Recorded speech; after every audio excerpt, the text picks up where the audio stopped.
Ahojte priatelia, dávam dokopy druhé kampaňové video, tak ako som slúbil, s tým, čo by som rád presadil v parlamente, ale neuveríte, čo som našiel a nemôžem to nechať, aby ste si to nepozreli tiež.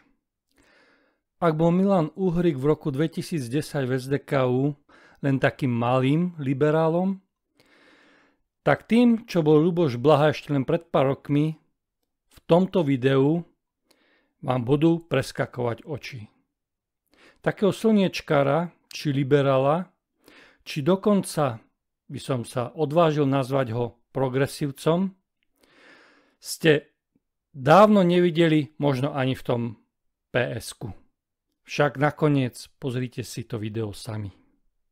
My sa musíme sústrediť na príčiny tohto problému. Lebo ako rozoštvávať proti sebe chudobných ľudí, chudobných Európanov proti chudobným Afričanom, to nie je riešenie. Vy proste neviete spraviť pevnosť Európu. Vy proste neviete spraviť pevnosť Európu. Vy proste neviete spraviť pevnosť Európu. Alebo keby ste spravili pevnosť Európu a budete sa pozerať, ako tam denne zomiera tisícky ľudí v Stredozemnom mori, tak som zvedavý, koho z vás by to nechalo úplne v pohode. Že to sú obrovské tragédie. A teraz také riešenia, zobrať ich na loď a poslať ich niekade ľahšie do tých krajín, kde sú občianske vojny a do tých krajín, kde je hladomor a chudoba, tak to je falošnosť proste. Príčiny problému, hladomory, chudobu, za ktorú môžeme po staročiach kolonizácie aj my a sme ako Európania a Západ vinní aj za toto. Čiže z tohto hľadiska príčiny problému sú pre mňa ďaleko dôležitejšie ako teraz rozoštvávať chudobných ľudí proti sebe. Toto naozaj nie je pre mňa riešenie. Každý utečenec, ktorý dojde na Slovensko a je pustený z azylového tábora, do 3 dní je preč. Do 3 dní je preč. A ďalšia vec, ja budem hovoriť, pani kolegyňa, o tom, o čom chcem hovoriť, dobre?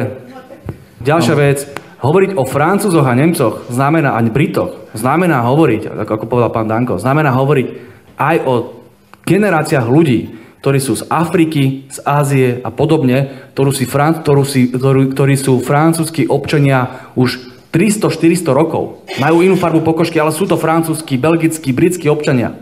A čo teraz budete robiť? Na základe rasy ich budete deliť? Alebo na základe čoho? Toto tu hádam nechceme znova, že ne? Čiže musíme hľadať riešenie a naučiť sa spolu fungovať. To je jediná šanca do budúcnosti. Áno, je to tak. Ľuboš Blaha bol donedávna ešte najväčší ľavičiar a najväčší progresívec na Slovensku, aký kedy bol.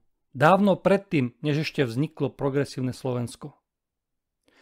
Neskôr ale prišiel na to, že rozsievať nenávisť je jednoduchšie, ľahšie sa tak dostane do parlamentu a tak z progresívca Ľuboša Blahu je ešte väčší Uhrík ako samotný Uhrík.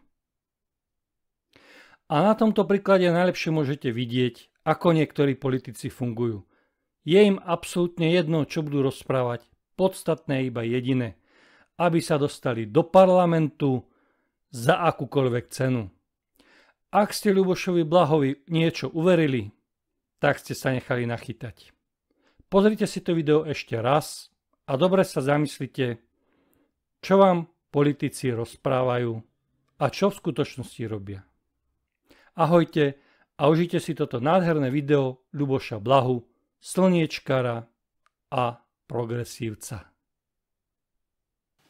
Ľuboško, vitaj medzi nami, liberálmi a progresívcami.